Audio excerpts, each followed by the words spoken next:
There is a critical issue that plagues many middle and frontline managers: the overwhelming burden of leadership. I know it sounds funny, but feeling the weight of every decision, believing that as a leader you have to carry all the responsibilities all by yourself, it can be really daunting. This mindset, this way of being leads to burnout, stifles innovation, and leaves your team feeling disengaged and underutilized. But what if there was a different way to lead? A way that lightens your load and empowers your team to reach their full potential. That's what we're talking about today on Marc Haine Live.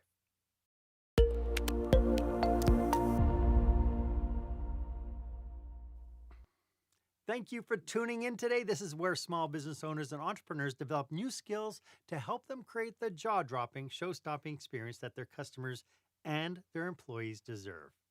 I am your host, customer and employee experience strategist, Marc Haine, and I'm so glad that you are here with us today.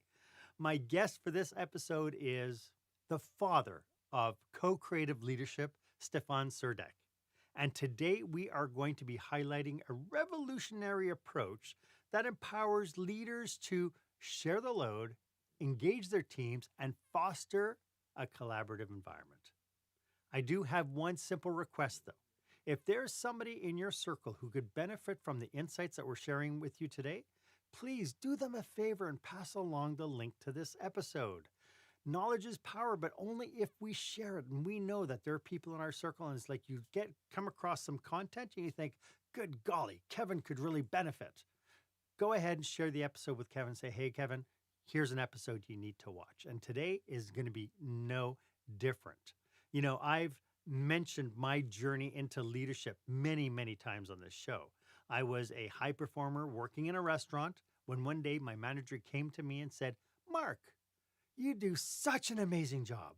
You're fast, you're thorough, and you are really great with customers. It's like, oh, shucks. Why don't we make you a supervisor and you can get people to perform just like you? What I didn't realize was the scope of what I had agreed to. It seemed like I was responsible for everything. I felt if I didn't have all the answers, I'd be judged poorly. If I couldn't do something, especially if it involved a customer or employee request, I'd lose their respect. And on top of all that, how much leadership training do you think I got? Absolutely nothing. So that brings us to our question of the day.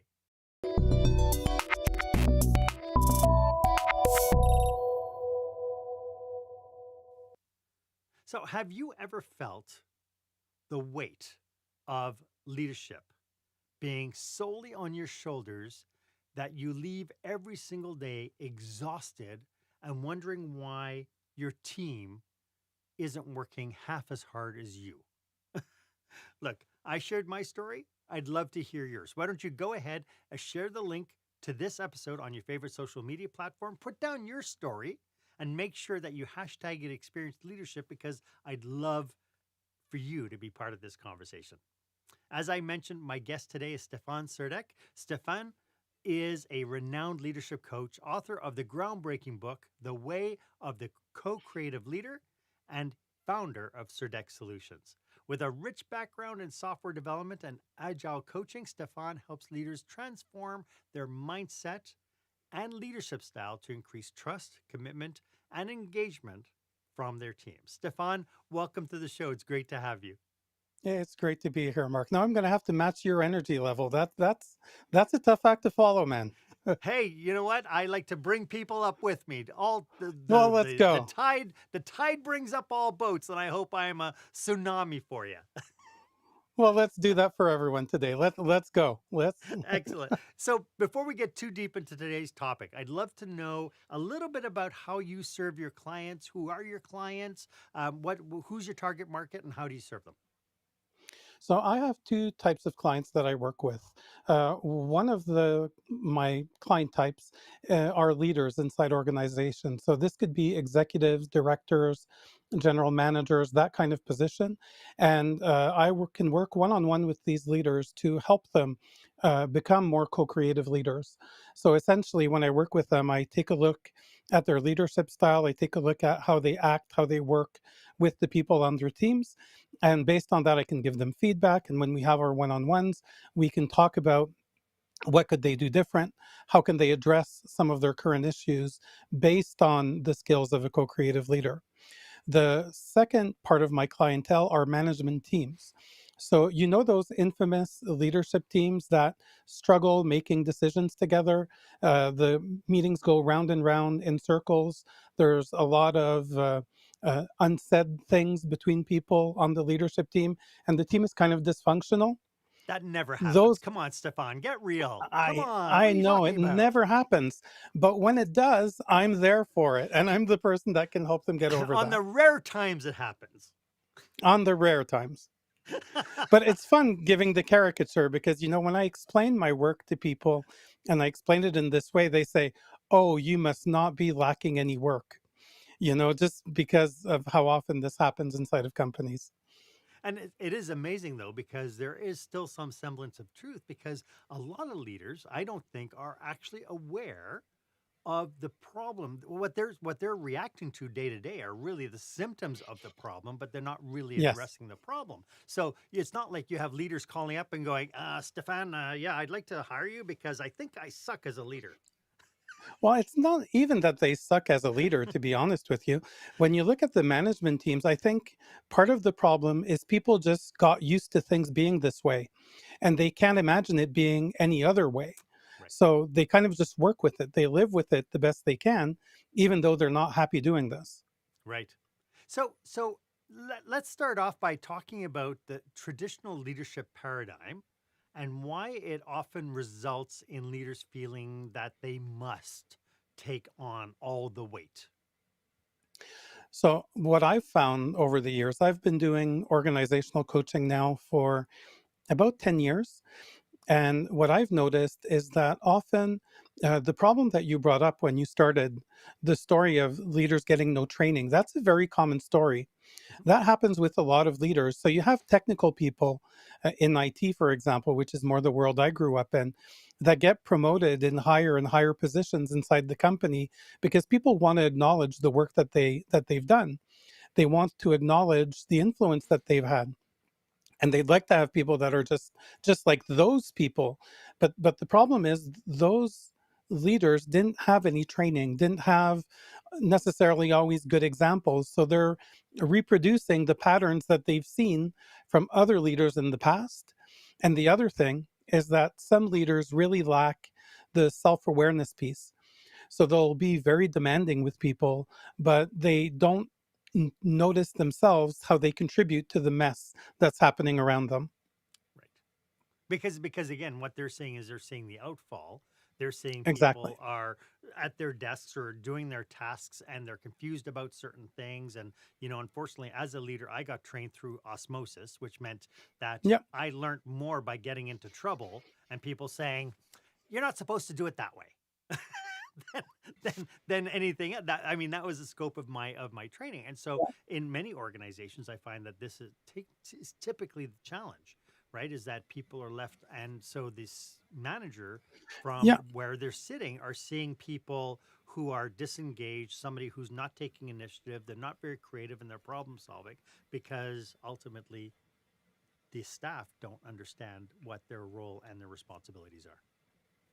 Yeah. And then they fall into the pattern of saying, okay, I'm going to turn the screws and be a bit more demanding with people. Sure. But when they do that, they're not necessarily expressing their what they're trying to create. They're just turning the screws on people. And then Sure. they wonder why people still aren't motivated. I What I've found over the years is that people on the ground, they know the problems, they know the solutions. The biggest issue is we don't take the time to ask them as leaders. We don't take the time to ask them for their opinion. So then we want to do a culture transformation, or we want to do X type of transformation. And all we're doing is kind of inflicting our views, because they'll say, oh, but this is Mark's project. If I have time, I'll work on Mark's project.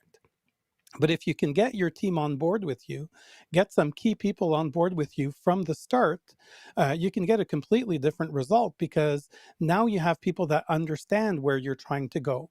You have people that brought some of the ideas that are defining where we want to go. And that allows you some support on the ground. If Hmm. someone isn't sure, they'll go ask Mark and say, Mark, hey, what about this? And there's someone on the ground that can answer and that can Yes. support the change you're trying to bring. So, are there any misconception leaders have about their role and their responsibilities? I mean, everybody knows that I'm the manager of a department or I'm a leader or whatever. But is there any kind of philosophical misconceptions that they have about their roles and responsibilities? I think the main one that's there is that leaders feel that they need to know all of the problems that are going on, of things that are going on inside their organization. And they feel that they need to come to their team with solutions as well. So, taking the position where you take a step back as a leader and you ask people, that's something that's not comfortable for people. And I find that's one of the biggest misconceptions is leaders will think, how am I going to look if I say I don't know? And that was one of my challenges growing up as a young leader. Was it's like I have to have all the answers because people are coming to me, and I'm going to look like an idiot if I say I don't know anything. Yet, Yeah. my most recent gig that I had, where I was with a people in a casino, and somebody came to me with a problem, and so two girls came with a problem, and they said, "Here's the problem." And so I looked at them and I said, "So, what do you think the solution is?" And they're like, "Why? Yeah. You're the manager. Why are you asking us?" I said, "Because you're the ones doing the work." And they Hmm. were so blown away that a manager would even stop and even ask them that question. Yeah. And it sounds revolutionary, but at the same time, it's just a bad habit that people are into. And sometimes what happens is, as leaders, because we ask a question sometimes and people don't answer right away, then we kind of feel bad and we feel the need to scramble and bring something and fill that void and fill the gap. And when we do that, we're actually not leaving space for people to grow, for people to figure out things by themselves. Yes. Yeah. So we talk about that. So we know that that's a leadership paradigm, that control is one aspect of what we do. And but are there any signs that a leader could be struggling under the weight of what we now call traditional leadership? I think one of the easiest things is how many hours is this leader working? Mm, I see a lot of my clients over the past few years have been working very long hours. I get emails in the evening sometimes from people, and it's like, but where's your family time? So when you hear that people don't have time to do their work during the day because they're getting pulled in all of these meetings, so now they need to work weekends, they need to work nights, that's one of the warning signs that you may be on the way to burnout. Another key thing is, are these leaders able to delegate, and are these leaders able to say no? When some requests come, you don't always need to say yes to everything. You don't need to pick up everything that people are asking you to do, especially if it's the same people that are just piling up work upon work. So, as a leader, how can you position yourself so that you create a sustainable place for your team and yourself? so ultimately, you mentioned the private part of it, but at the same token, I do believe that nowadays we are in less of a transactional corporate culture and more of a relational corporate culture.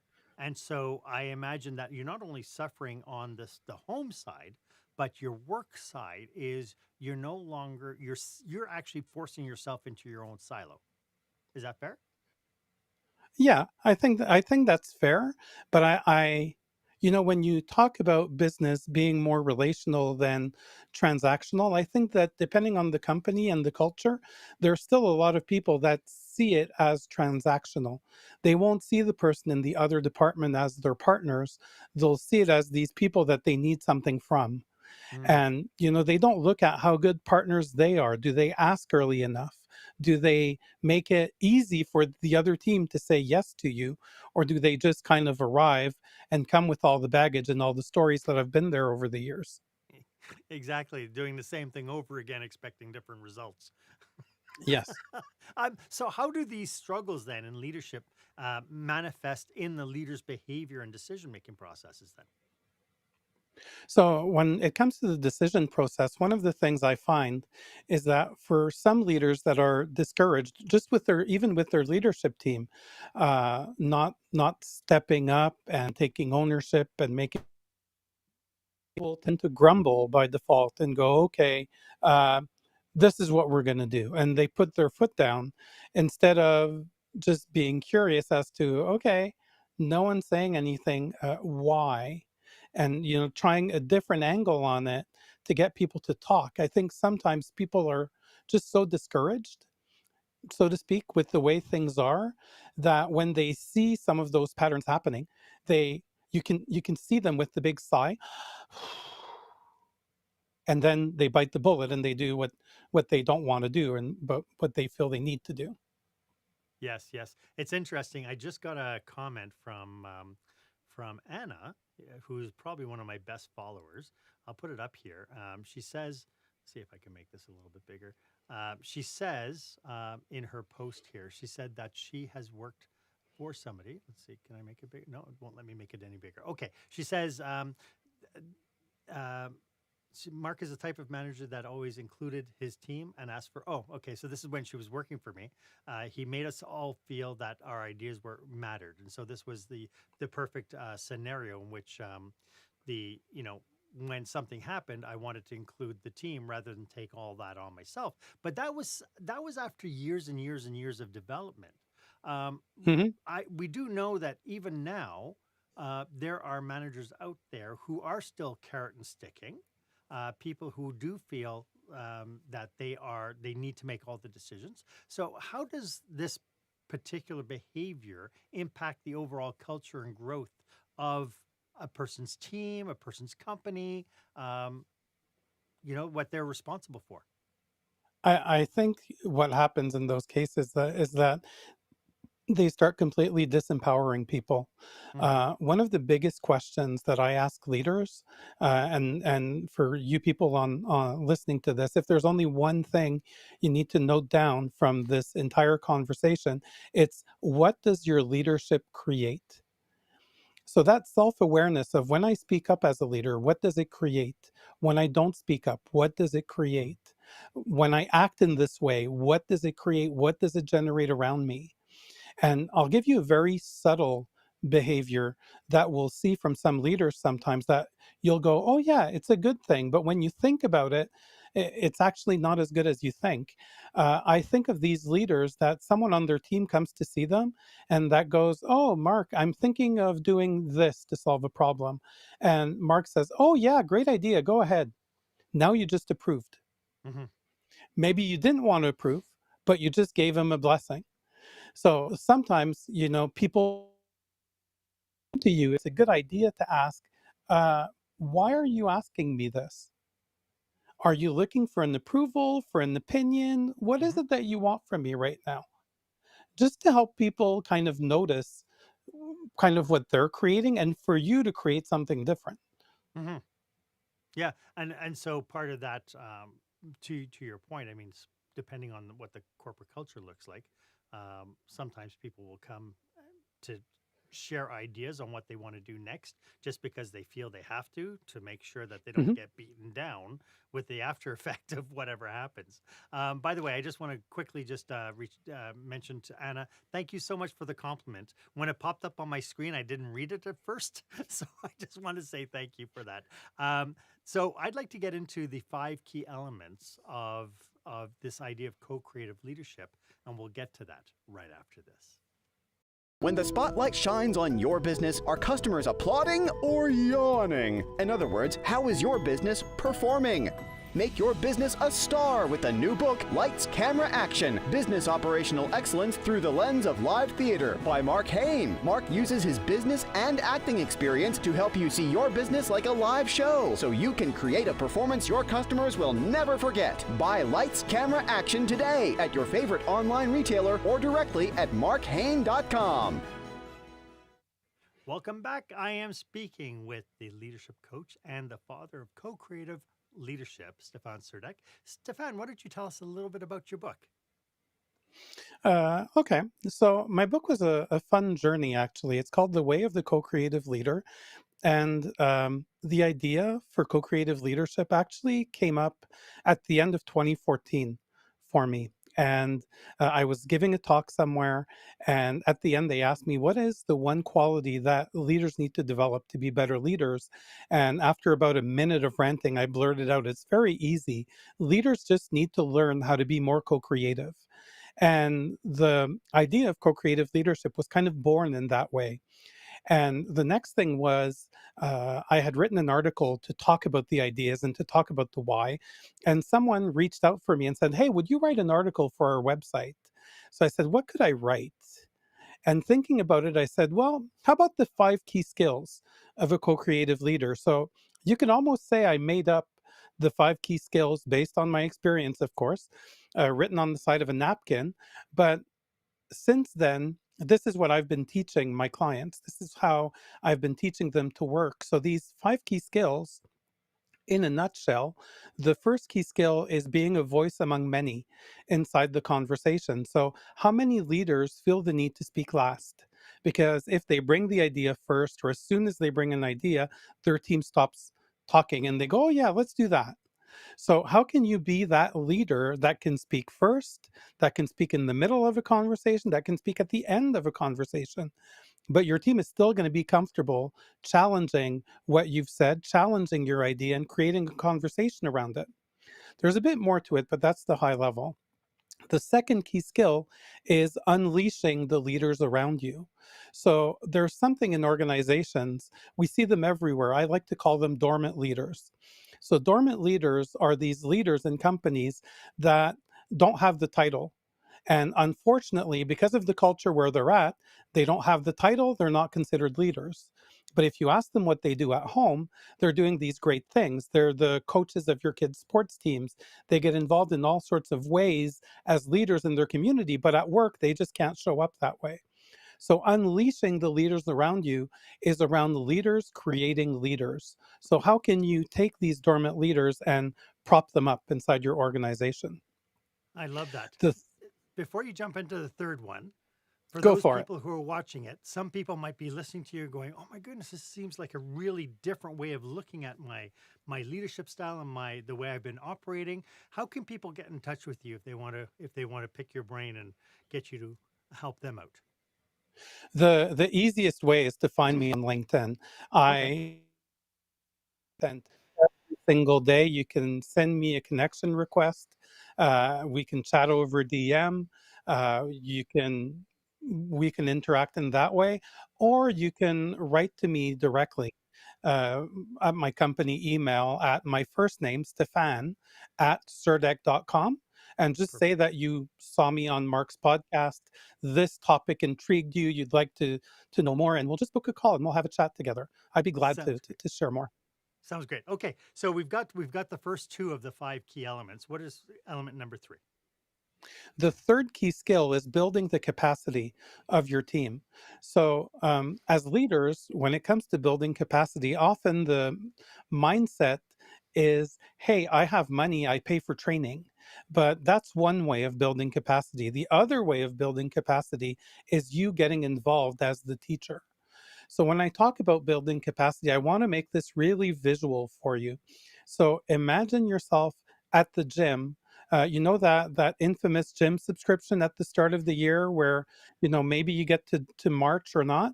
So you have 15 pounds on the bar and you're doing curls, and it feels really, really, really heavy. But after a few weeks, you're at 20, you're at 25. Eventually, you reach 40. And building capacity, the easiest way to see this is once you reach that 40 pounds, you may say to yourself, how about if I go back to 15 just to see how it feels now? And it feels super light and heavy, super light and easy, not heavy. I messed up there.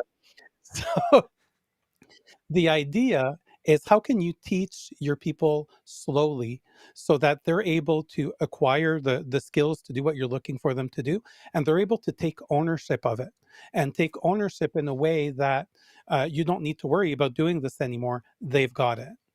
So that's the third key skill. And so it really feels to me that this is what I've been kind of preaching for ages now, is that we need to be less of managers and more like coaches. Yes, but I'd like to put a caveat to that. Sure. Because one thing I see inside organizations is I hear this often that says managers need to be coaches now. So you're not allowed to give solutions, you need to ask questions. But then what happens is the managers don't know the right questions to ask. So they're going to ask leading questions to lead you along to the solution that they were thinking about. You're telling me that the manager who's being told to coach hasn't got training to become a coach? Something like that, the same way they didn't get training to become a leader. So, when I talk about this with teams, I often tell the leaders there's a time for you to be the leader and to help them and to give a solution. And there's the time to be the coach, to ask the questions, to support, to let them figure it out. But it's not just ask questions. There's a Right. balance that you need to figure out there and play with. Gotcha. Great. Okay, so that's number 3. And number 4. Number 4 is dancing with the system. So, often when we want to do change, when we want to transform something, we want this perfect plan that starts at point A, that finishes at point B. But the truth of the matter is, those plans never work out. People forget about a plan 1 month in. If you're lucky, sometimes it's a weekend because we're not keeping it alive. We're not doing anything like that. Dancing with the system is about looking at change from a more systemic mindset. What does my organization need now? What are the people talking about? Where do I need to build capacity? And then pivoting there and doing what you need to support that part of your organization. And so that's one aspect, which is around the growth. Dancing with the system can also be around helping you manage relationships with other departments. So I call this part of dancing with the system changing the game. So I had a client that was working with people in another department, and they were supposed to be collaborating a lot that year. That was kind of their project together. But when they were having with meetings with executives, their business partners would throw little verbal grenades in the middle of the room to make my client's team look bad. And we were wondering, how do we stop that? So one day, what we did is we just asked them the question. We said, hey, aren't we supposed to be focusing on collaboration this year? Um, by dropping this little verbal grenade, how is this helping us collaborate better? And we did that in the same moment that they dropped the bomb, the little verbal grenade in front of the executive. And eventually they learned, don't do that because you're going to be challenged. Don't do that because it doesn't work with us. This isn't how we want to work with you.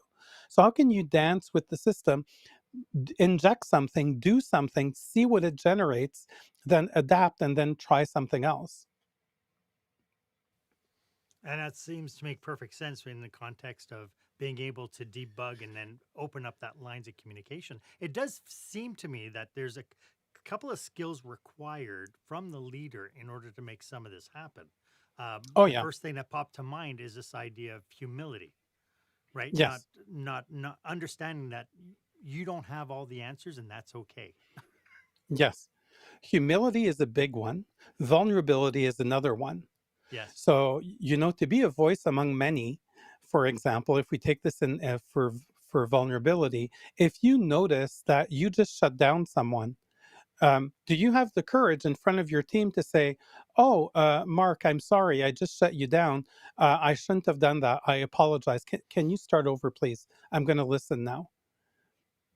Doing that and overcoming that fear of looking bad is a big challenge for some leaders initially. And once you start doing it and getting more comfortable with it, it gets easier. And again, we started off the show talking about this idea of being judged, or losing respect. And one of the best ways to lose respect is not to own up to kind of your cause and effect, understanding that there's an intentionality behind what you're doing, and being able then to be human enough to say, oh, I goofed up. I really messed up. I apologize. Yeah. And I do this with my spouse sometimes. We'll talk together at home because I just want to show these skills apply everywhere in your life. It's not just a work thing, it's a life thing. Right. There's times when I've argued with my spouse where I've told her, okay, now we need to stop this conversation because look, next thing you're going to tell me is this. I'm going to tell you this. You're going to tell me that. Then we're going to go there. I don't want to have that conversation. So can we stop this now and just try a different conversation so that we can address this in a more healthy way? And just naming that and framing that switch makes it so that you can look at each other, go, yeah, okay, it was going to go that bad, wasn't it? And it becomes okay. And that's what we want. We want some of the things to become normalized, but in a different way than what's normal now. How do you reconcile when you hear some of these horror stories that are going on in the U.S. in the political system, for instance? Right now they're Oh, going through an election where it just seems to be such a high level of disrespect, and I am going to, I'm going to be powerful because I'm going to bully you. Kind of these kinds of mindsets. I'm even seeing it permeate north of the border, like to coming in, like some of the emotion and some of the aggression is coming into our political system. How do you relegate that because that is going to start bleeding itself into our corporate environments as well? yeah. And I think the big thing that you need to do and that you need to learn as a skill is to learn to elevate the conversation. So when people do that, it's about how do you react to them. So I'm going to come back to that example that I gave you earlier Hmm. when I was talking about the other department that was throwing verbal grenades and making the people on my client's team look bad. We didn't get aggressive with them. We just called them out in a nice way, and then we told them, okay, these aren't the rules that we're playing by. We're playing by these rules, so you have to play with this here. So I think that we need grown-ups in the room. uh, if you get me going on the US political situation, it's going to get ugly on this for the rest of this. I have very strong opinions as to what's happening there, why it's happening, and how all of it is just a complete joke. But, it is true that it permeates at different levels of society. And I think it's just because we're getting bad examples from the people that are leading us. Hmm. Yeah.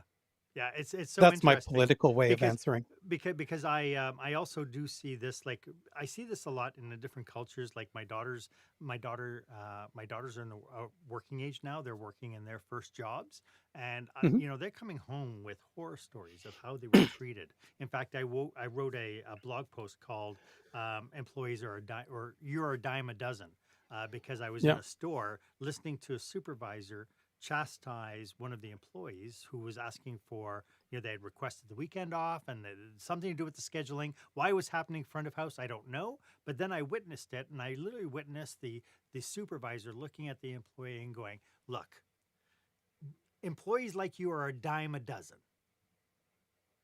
Right. And it's Yeah. like, it was like a dagger in my heart of how you have just taken a scenario where you could have empowered, you could have led, you could have fostered Yeah. a strong connection. And instead, what you did was you just stomped on somebody and said, "You don't matter."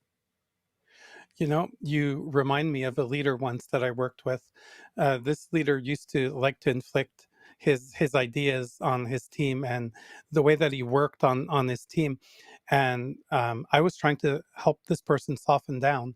And what happened in the end, we had a meeting with people on this team about how to improve things, and people on this team wouldn't speak up.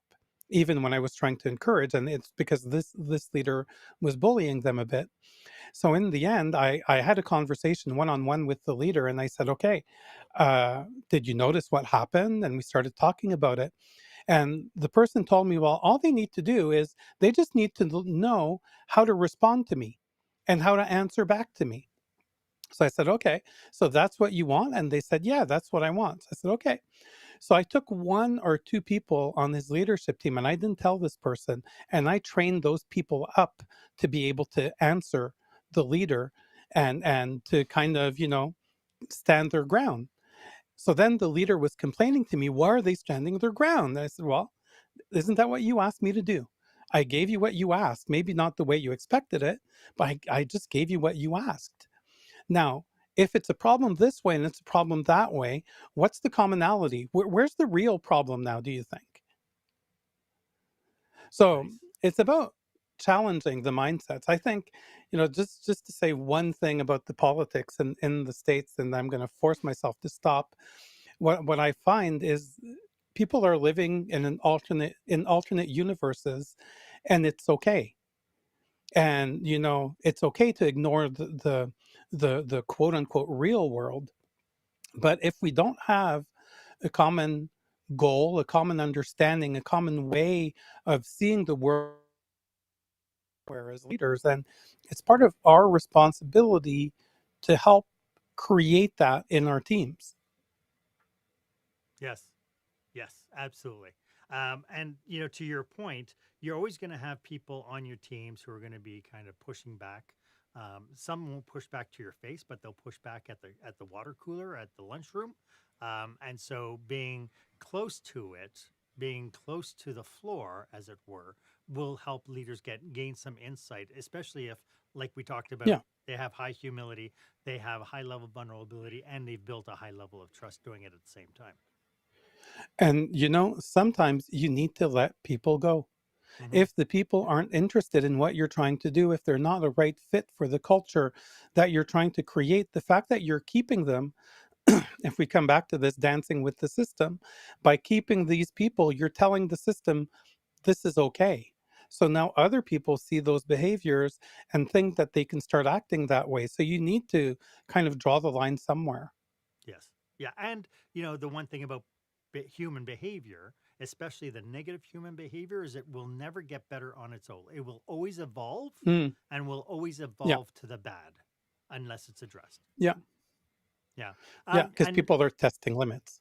yes. And so, key number 5. Key skill number 5 is fostering a culture of learning by doing. I So, love what I that. mean by that is sometimes we get caught up in, people know this term, analysis paralysis, Yes. right? So, we want the perfect solution. We don't want to make mistakes. We need this to work the first time around, but that's not always true. And when I talk about building a culture of learning by doing, I think about it from two perspectives. I think about it from the perspective of the leader themselves. Um, are you blocking your team from trying because you're afraid of all of these things and now you're the bottleneck, you're the problem? Or are on the contrary, you're willing to do this and now you just need to teach your team the mindset and you need to give permission for the team to try stuff. One of the things that gets to me when we think about organizations is there's often this popular thing now about the right to make mistakes, fail fast, and all of those things. I like to say those are complete BS because all we're doing when we do that is we kind of propagate our existing culture. If we want to change our culture, what's more productive is if someone on our team wants to try something, ask them, what are you trying to learn by doing this? And if they can't give you a cohesive response, help them figure it out. Help them identify two or three things that they're trying to learn by doing this. Once they've tried that, ask them, what did you learn? And now, based on what you learned, what are you trying next? Because sometimes it's not about, even in baseball, when you think about it, you can score a run with four singles back to back. It's not about the one home run. Right. Same principle here, but for change. Well, and it's the same thing in golfing, right? In golfing, Yeah, everybody works on their drive, right? but, yeah, but really, it's their drive and their putting is the two things that. But it's you have a whole game in between each round. yeah, exactly. But Exactly. It's the overall game. to your point, like I'm a big fan of the idea of failing forward. I'm a big fan of creating, I did one episode I called Yes and, where we use improv techniques within management to start thinking about when somebody comes and brings you ideas. We play the yes and game and figure out, what is it that they're trying to solve. We get curious as to what they hope the outcome to be. And then we as leaders are there to kind of push back so that they can think through the whole context. And Yeah. then when they are given the chance to try something, the last thing that we should ever do is sit them down and tell them what a failure they've been and how much you've now cost the company and la di da Yeah. di da. Because when I talk to leaders and they go, I just don't know what's wrong with my staff. No, nobody wants to take a chance. Nobody wants to be innovative. Nobody's creative. Yeah. And then the next logical question is, and how did you contribute to this? Yeah, exactly. Exactly. Yeah. Right. But they don't And see it like that. Right. They don't see it like that. yeah. But it's nice to challenge them sometimes on that. Yeah. I was talking about the right to make mistakes earlier, and I realized I didn't finish my rant. The reason why I don't like people talking about the right to make mistakes is because there are mistakes that have bigger consequence than others. So if you ever end up in a position where someone makes a mistake and you need to fire this person, then what your culture is going to do, what your system is going to say is, you see, we're not allowed to make mistakes because Steffan made this mistake and he got fired. So if we talk about how to try, what are we focused on learning, where are we going, what did you learn, what are you trying next? When people make mistakes that are real mistakes, we can talk about it as mistakes. And there can be different gravities to mistakes. There's mistakes that no harm, no foul, and there's mistakes that cost money to the business or that impacts the business in a negative way. But then we can have the conversation about the mistake. Yes. And And what it's we learn about from it. yeah. And where do Because we then go we can next from do here? we can do a causal analysis of the mistake itself, find out why it happened. We could analyze what we need to do so that it never happens again. Yeah. And it's a Right? much more productive conversation Then you're than fired. talking You about just the made a right to mistake. make mistakes. Yeah, exactly. Yeah, I love this is a great conversation. When we come back, I'd love to talk about some cautionaries and pitfalls that we should be aware of so that when we try to apply these 5 elements, that we stay on the right track. When you're delivering an important speech to a huge audience, it's easy to lose your place or go way over time. Give yourself an advantage with the Pro Speaker Presentation Speech Timer app. No more checking your watch or calling for time. The Pro Speaker Presentation Speech Timer app keeps you on track with easy-to-see timers, even changing color for visual prompts during your speech. And you can set audio cues to practice, or set it to vibrate so you don't even have to look. Be the pro you know you are. Download the app at speakerpresentationtimer.com. I don't know about you, but I'm having a blast with this conversation. I hope Oh, you're it's a getting a great lot fun. of value from it. If you're tuned in, I'm talking with Steffan, and we are talking about this idea of co-creative leadership. As evidence from our discussion today, you can tell that Steffan and I are deeply dedicated to supporting businesses just like yours. So if you are in the midst of planning a leadership retreat or an industry conference, or you know somebody maybe who is, Steffan and I would love to serve. So feel free to reach out to us. Our contact information is in the show notes. Let's see if we can talk about how we can collaborate to help you achieve your results. Steffan, I'm loving this conversation. The more we talk about it, I have a sneaking suspicion we could go on for hours about this. But for people who are tuning Yes. in, who have taken notes and they say, you know what? From this point on, for the next 30 days, I want my leadership team to do this. What advice would you give business owners to avoid the common pitfalls or some cautionaries that you might have? So the first cautionary thing when I talk about co-creative leadership, we're used to seeing so many frameworks now in the market and people saying, implement this, implement that. I just want to be clear. Co-creative leadership is a way of living your life. It's something that you integrate in your way of interacting with people, and you only get there by practicing. So the first pitfall is, don't think that you have anything to implement. This is something that you need to practice every single day for this to start becoming a habit for you. The second thing is uh, try to avoid being too hard on yourself. No one gets this right from the get go. When I work with clients, it takes us between 6 to 9 months before we really start seeing progress and evolution. So I just want to tell you it's a normal process. You will not get it right the first time. So embrace the not getting it right, have fun with it, even be vulnerable with your team. I can't believe how I messed this up again, and laugh about it, because it creates a much better and a much healthier vibe with the people around you, and it sets the example. The where was I going next? We're talking about Um, cautionaries, yeah.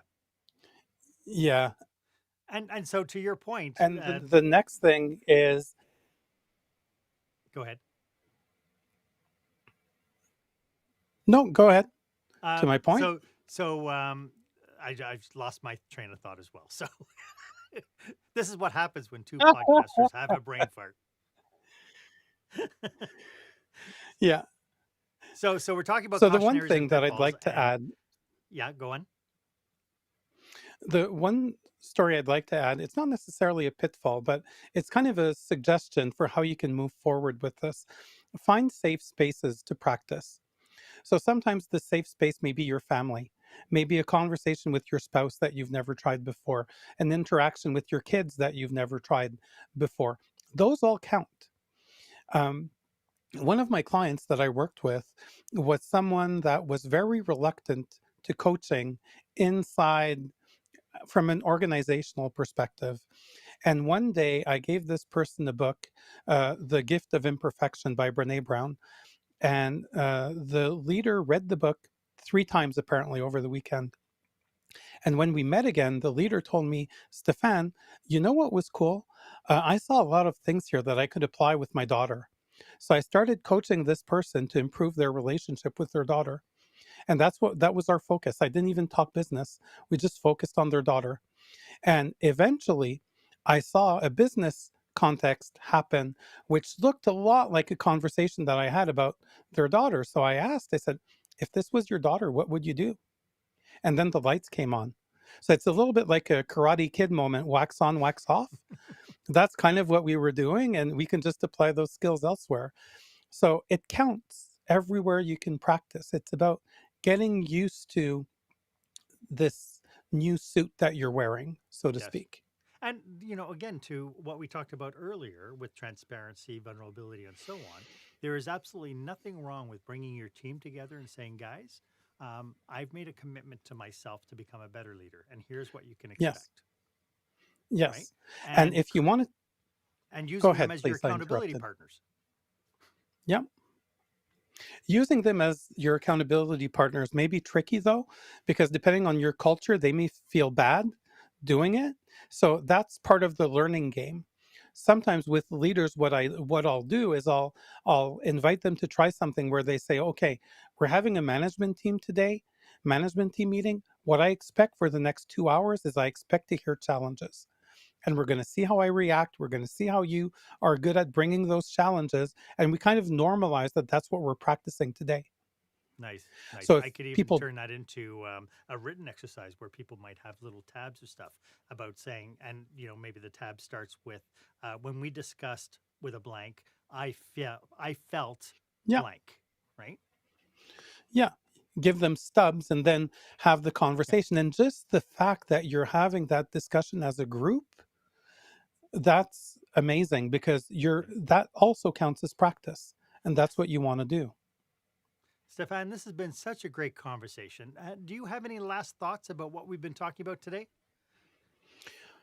If I had to summarize everything, what I would say is for the leaders that are on this call, listening to this podcast right now, strongly suggest that you just take some time to take a look at your leadership. What are the things that you like? What are the things that you like less about it? And don't be harsh on yourself. Just start learning to see these things in action so that you can appreciate them. Um, because sometimes we say that we act, but we actually react. We're not thinking about our actions. And one of the most important things I like to teach leaders, and is that we can change, but it starts by noticing our behaviors. Because when we notice our behaviors, we notice our not so great behaviors, we can say, do I want to do this right now? And there's a time you're going to say yes, and there's a time you're going to say no, but it becomes a choice. And that's what matters the most when you're trying to grow as a leader. I love that. That is so good. Again, that intentionality piece, right? That Hmm. we're not fooling anybody by saying it's not going to take intentionality, it's not going to take focus, and it's not going to take energy, because it will. Yeah. Yeah. Yeah. And the thing is, have you ever bought a new car, Mark? Yes. Have you ever had this when you bought a new car that you say, oh, this car, there's not many of these on the road, Yes. right? And then you drive out of the dealership, and what do you see? You see your car everywhere, right? Especially when you're driving And around the same dealership. It's like they're everywhere. I don't know y- what it is. yeah. But even on the road, man, Yeah. I my God, you just need I to know. pick on me there. Even when you're on the road, you start seeing these Everywhere. same you start seeing your car everywhere, and Yep. it's not because they weren't there before. It's that they weren't in your scope. They weren't in Yes. what you can see.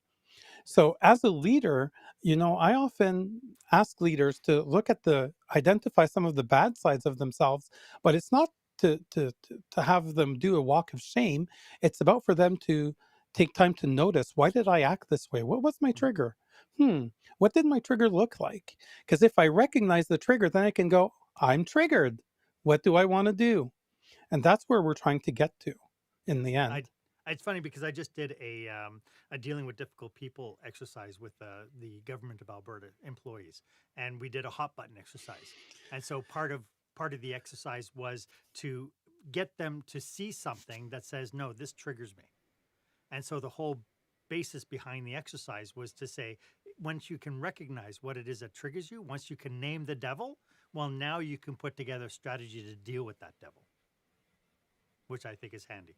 Exactly. And And sometimes you're going to choose the bad behavior because that's what you're going to feel is the right one at that moment. But as long as it's a choice and not something automatic, then you're already more empowered. Love it. Stefan, could you remind everybody one more time how they can get a hold of you? So the best way to get a hold of me is on LinkedIn. So you can just look up my name in the search bar, connect to me. You can say that you've seen me on Mark's podcast. I share leadership content pretty much every day. I share videos, different aspects of co-creative leadership and conversational debt, which is another one of my topics. So Mhm. you can learn a lot just by following there. Or if you want to reach out to me directly, you can reach out to me via my email address at Steffan@Surdek.com. So my first name at my last name.com. And just tell me that you saw me on Mark's show and that you'd like to have a chat, and we'll go from there. And you also have you mentioned in the notes that you have a free PDF that you're willing to share. Yes. So this is probably in the show notes. Um, Actually, no, let's change this. If you connect to me and write to me on LinkedIn that you want the PDF, I will send you a PDF with the 5 key skills of a co-creative leader. And it's a tiny document. It's less than 10 pages, but it talks to you about co-creative leadership at a high level, the 5 key skills, and for each skill, it breaks down the symptoms, what you can do, and it's a nice overview. Brilliant. And that's so high value. So remember to connect with Stefan on LinkedIn and let him know that you'd message him, let him know that you'd like the PDF. So that would be brilliant. Stefan, I want to thank you so much for sharing your passion and your expertise with us today. It truly has been brilliant. Thank you so much. It was a great time, Mark. I really appreciated our time together. If you ever want to do this again, I think we have a few more shows in us. Oh, I think we do. Thanks again, Stefan. Why Thank don't you. you let me know if this was of value to you? As always, my offer stands. If you would like 30 minutes of my time to brainstorm your business with you and your team, feel free to book yourself on my online calendar. The link is in the show notes. It's the one that's marked meetwith.markhaine.com. It would be my absolute honor to be of service. And while you're at it, why don't you go ahead and leave a comment or review about this episode? I'd love to get your feedback. Was this of value? Did you pick up something? Did you get a nugget? Anything? Please put a comment down. Let me know that this mattered to you. And of course, if you haven't done so yet, why don't you go ahead and make sure that you're subscribed to this podcast? Thank you so much for joining me today. My name is Marc Haine. I hope you stay safe, stay healthy, and I hope you dare to be the exception.